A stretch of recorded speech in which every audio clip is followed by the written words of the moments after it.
L'Irlande ou l'île sacrée. Et aller vers l'ouest et aller vers le nord, une seule quête pour ceux qui cherchent l'origine du soleil et du blanc, ce que recouvre et cache le feu et la glace.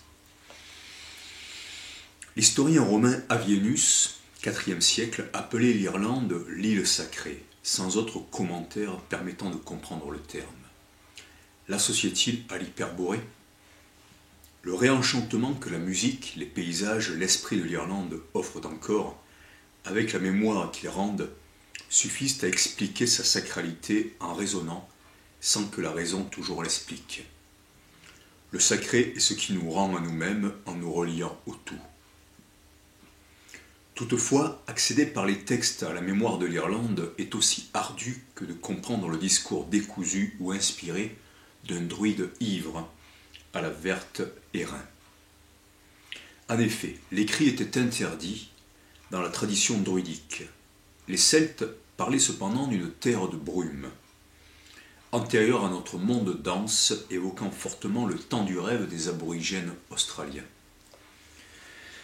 Dans le Lebor Gabála Érenn, recueil de légendes passées de l'oral à l'écrit vers le 8e siècle, on raconte de géants à un seul œil, de premiers habitants issus d'Espagne, ce que confirmeraient des études ADN.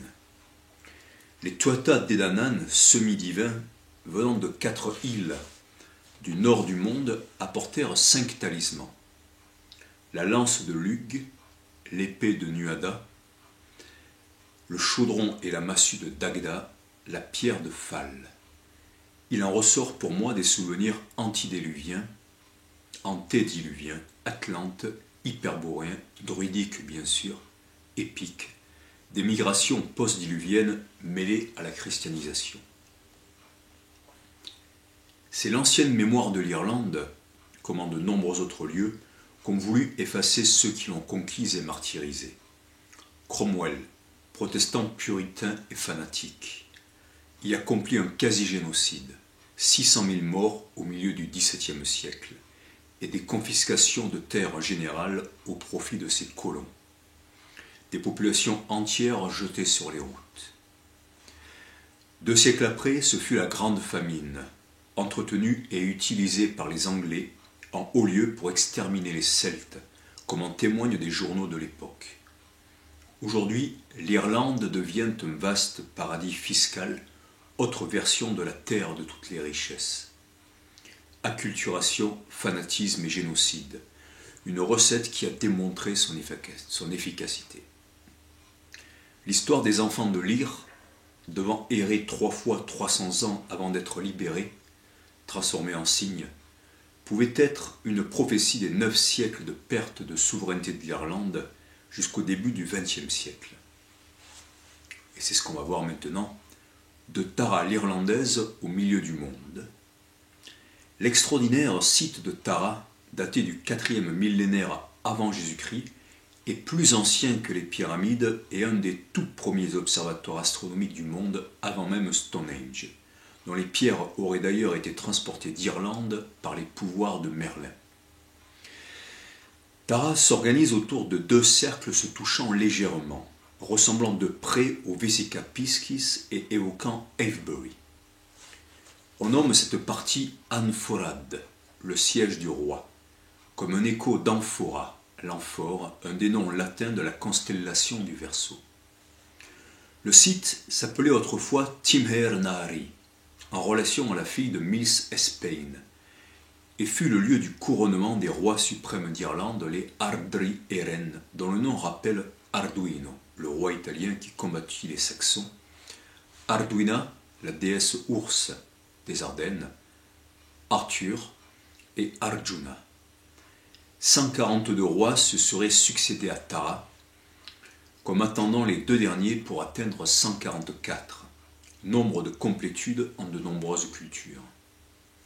La succession s'arrêta en 1022, soit il y a quasiment 1000 ans. Et j'ai pu vérifier les cycles de 500 ans de réapparition de grands rois marquant leur peuple et leur temps. Nous en reparlerons avec le phénix. La chambre du mont des otages de Tara est alignée avec les sites proches de Dowth, et Loughcrew.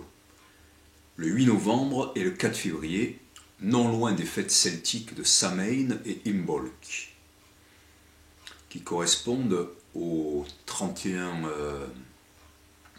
octobre, 1er novembre pour Samhain et 1er février, toujours dans la nuit, pour Imbolc. Revoilà donc le 4 février, évoquant le 4 février 1962 et 2012, date récente rimant quelque part avec 1022 et 2022 pour les cycles de 50 ans. Et des cycles sur des millénaires donc se terminant par 2, 12, les chiffres 2 et 1 ensemble. L'État d'Irlande fut proclamé en 1922, 900 ans précisément après le dernier roi de Tara, comme la légende des 3 fois 300 ans d'errance des enfants de Lyre sembla le prédire. Lorsqu'ils cessèrent d'être des cygnes, les enfants de Lyre reprirent une apparence humaine sous une forme très vieille et ne tardèrent pas à mourir. Triste dénouement où annonce que la libération de l'Irlande précédera de peu la fin de quelque chose. Outre la proximité de Ardri et Ren, désignant les rois suprêmes d'Irlande, avec les racines Art ou Ard, l'ours, au masculin ou au féminin, il y a une relation dans l'imaginaire celtique autour de la racine Rid, R-I-D, signifiant libre et touchant au cheval sauvage, à l'affranchi, au libérateur et au mercenaire. À partir du prototype Rio, R-I-O, ce qui jette un pont clair du côté de Riotamus, le roi suprême breton qui affronta les Visigoths et qui figure parmi les inspirateurs historiques les plus sérieux du roi Arthur, selon Arthur H, qui est un historien, je crois que c'est Geoffrey H. Bref, il s'appelle H-A-S-H-E, et le breton Léon Fleuriot en particulier, qu'il associe à Aurelius Ambrosianus. En langage des oiseaux, citons aussi en rapport avec Ardrieren l'ardeur, la chaleur du corps appelée tapas en Inde, signe du progrès spirituel des sages ou de la puissance des guerriers celtes. Un roi devait posséder l'ardeur, c'est-à-dire la chaleur de son corps, et celle de Cuchulainn, le héros irlandais, était remarquable. Le mot évoque hard, ce qui est fort et dur, et hridaya, le cœur en sanskrit, heart en anglais. Enfin, Shiva Ardhanareshvara et Shiva à la moitié hermaphrodite, à la forme hermaphrodite. Le Seigneur dont la moitié est féminine. Comme Avalokiteshvara et Tara sont indissociablement liés à la manière des 2 cercles des Ardrieren de Tara. Avalokiteshvara, je rappelle, c'est le Bouddha de la compassion, le Bouddha salvateur, Bouddha blanc d'Occident, qui a traversé les enfers, qui a libéré toutes les âmes, qu'on trouve dans le Mahayana, et qui est apparu exactement en même temps que le christianisme en Occident, dans les royaumes indo-grecs. Et Tara, c'est à la fois sa sœur et son épouse, la déesse de la compassion et de la sagesse, dont le nom signifie étoile et celle qui fait traverser. C'est à Tara, donc là on revient sur la Tara irlandaise, c'est à Tara, elle est non loin de Dublin, qu'aurait été déposé le talisman de la pierre de Fal, ou Fail, F-A-I-L, qui criait lorsqu'un roi légitime s'asseyait sur lui, ou lorsque son char y passait. Ici, le roi épousait symboliquement la terre sacrée d'Irlande, comme Tara, la sagesse, unie à Avalokiteshvara, la compassion. Saint Adamnan, dont le nom résonne comme un nouvel Adam, ou un diamant dans l'amande des 2 cercles de Tara, convoqua au 7e siècle un synode afin de donner plus de droits aux femmes, signe du féminin sacré s'exprimant ici à Tara. La pierre, identifiée aujourd'hui comme celle du couronnement, bien qu'une controverse existe avec une autre emportée en Angleterre, est située dans le second cercle de Tara, dirigé vers le nord-ouest, suivant l'orientation du méridien Apollon-Saint-Michel. On pense au Vesica Piscis du Chalice Well de Glastonbury, dans lequel reposerait le Graal du Christ roi des rois. La pierre du couronnement se lit Lia Fail en gaélique, mot se lisant dans les deux sens, c'est-à-dire que ça s'écrit L-I-A, plus loin Fail, F-A-I-L, ce qui donne un palindrome. Ce n'est peut-être pas un hasard pour ce lieu où se touchent deux cercles. Et il évoque par son nom l'omphalos de Delphes, le nombril du monde désigné par deux aigles où fut édifié le temple d'Apollon, dieu lumière, fils de Zeus et jumeau d'Artémis, la déesse ours. La pierre sacrée est généralement liée au soleil. Tara est située symboliquement au centre du monde irlandais, même si elle n'occupe pas une position centrale à l'intérieur de l'île. D'une part, le site fait partie du comté royal de Meath, M-E-A-T-H, signifiant milieu, et d'autre part, il est proche de la ville de Navan, nom signifiant souterrain, caverne, mais aussi moyeu en finnois, proche de navel, nombril en anglais, et on remarque que Navan, c'est aussi un mot se lisant dans les deux sens. On est à Tara, tout près de la rivière Boyne, dont le nom signifie la vache blanche. C'est Boyne en fait.